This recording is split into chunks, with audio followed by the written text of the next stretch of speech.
Hi, I'm Julie Highfield, consultant clinical psychologist in Cardiff and with the Intensive Care Society, and I'm sharing with you today about the Team Immediate Meet tool, which is also called the TIM for short.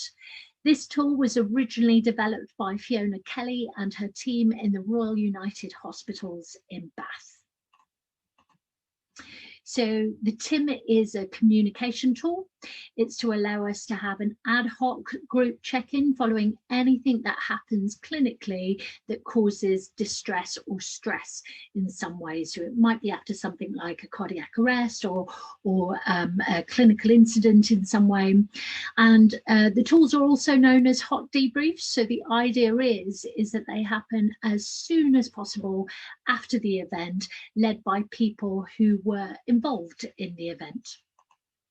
So just to take you through what we do with it. So the idea is it's not done every day, it's not routine, but it's used as needed, ad hoc. So it's immediately or pretty soon after on the same shift for any clinical event that causes some distress in some way. It's important to note that for some people they may be fine, but other people may think that the event was distressing. So if there are any staff that are struggling a little bit after the event, then it's worth having a TIM.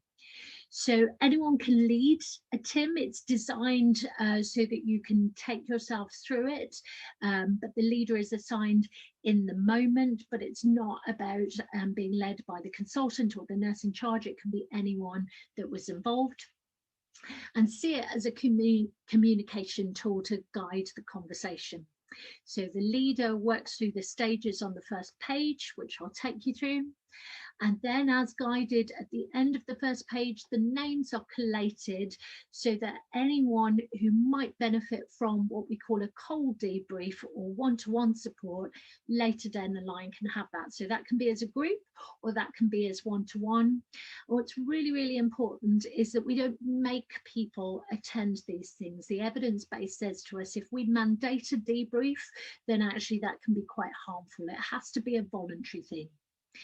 And then following the TIM, there's page 2, which we'll take you through, which is where the group are encouraged to read either together or separately the second page of common feelings and useful actions. And overall, it's important to say that the participation in the TIM at the moment is voluntary. So if you don't want to attend immediately afterwards in the TIM, you don't have to.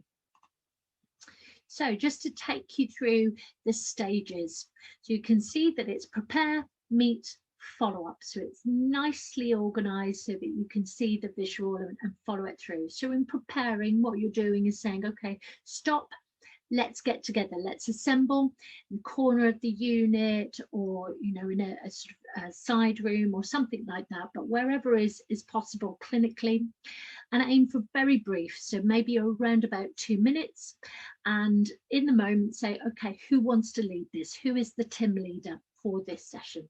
Okay, then the TIM leader leads the TIM, the meet.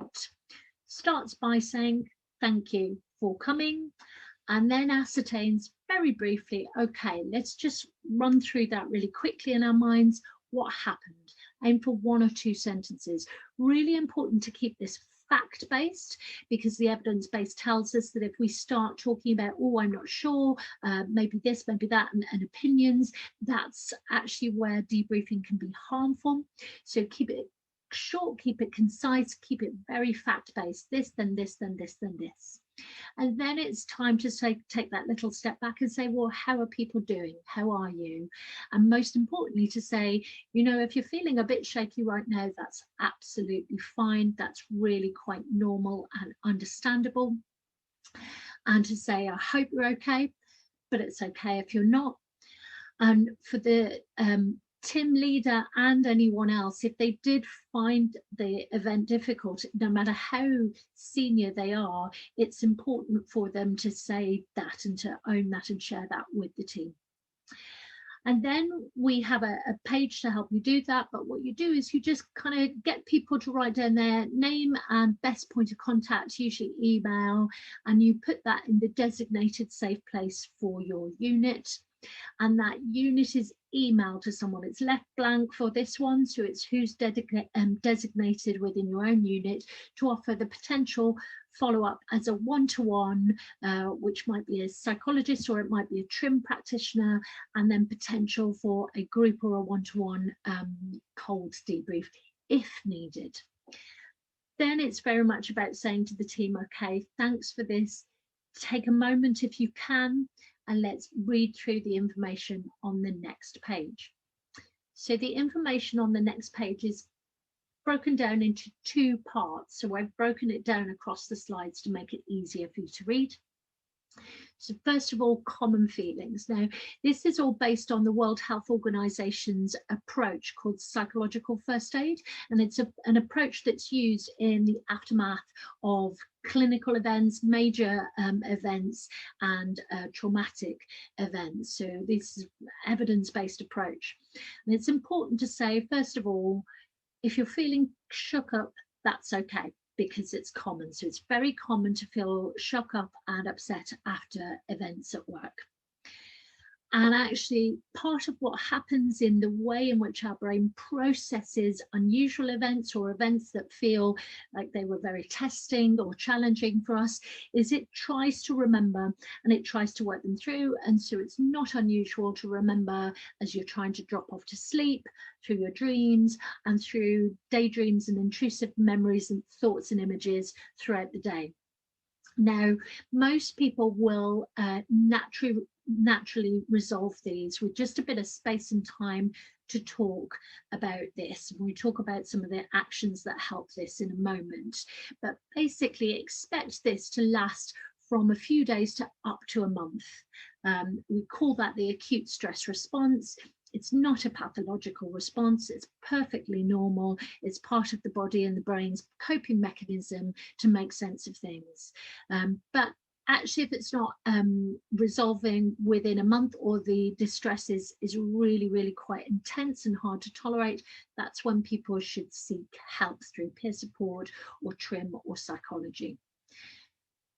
Avoidance is an interesting one. We need to balance avoidance. Avoidance and taking a little bit of a step back and not thinking about an event is actually a really healthy coping mechanism, but it's good to give it some time. So I talk about sort of taking it down off the shelf for a bit of a look and then putting it back on the shelf.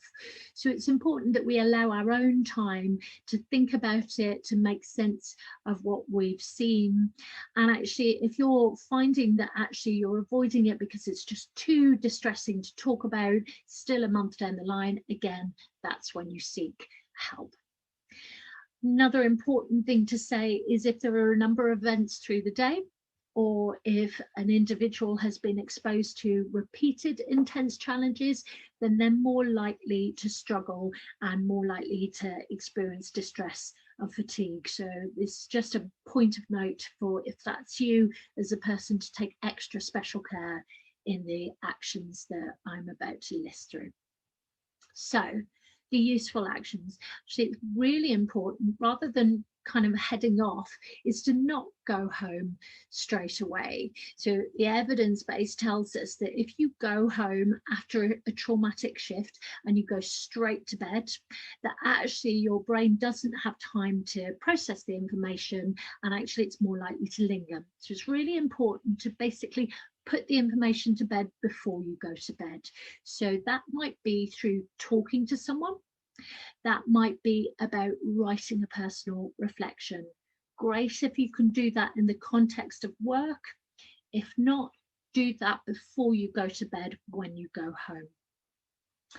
Next part is the self-care, and we're not very good at looking after ourselves in the NHS. We're very good at looking after other people, and the evidence base says that actually if we can imagine what our friend would need, if our friend told us that they were going through this incident at work, if we imagine that, then we're really good at working out actually what it is we need. So treat yourself as you would your best friend. Focus on doing something positive when you get home. Focus on something that symbolizes letting go of the day. Don't be too hard on yourself. Put the other stuff, the non-essential stuff, on hold. Rest, get sleep, be careful of the alcohol intake. Get a bit of exercise and fresh air if you can. Exercise is really good for information processing, especially if you're someone who doesn't like to talk or write. Actually, movement helps with processing. But if you are a talker, spending some time with people you trust is really important. So share with them. Then thinking about your colleagues, it's important to cast your net widely. Actually, some people who are not directly involved in the clinical event might have seen it from the periphery and actually might find it more traumatic because they felt unable to help. So keep an eye out for the quieter members of the team. And overall, the best action is take care of yourself. Let's take care of each other. So just for information, this is what the page 3 follow-up looks like. So this will be available both in print form and electronically for you locally. And it's just a simple way of saying, what's your name? What's your contact email? Who was the person who led the TIM? When did it happen? So that can be then translated on to your TRIM practitioner or your local psychologist so that they can lead the next stages of a cold debrief if it's required. It's not always needed. And very importantly, if you could, at the end of this teaching today, just take the time to complete our survey and tell us what you think. Thanks ever so much.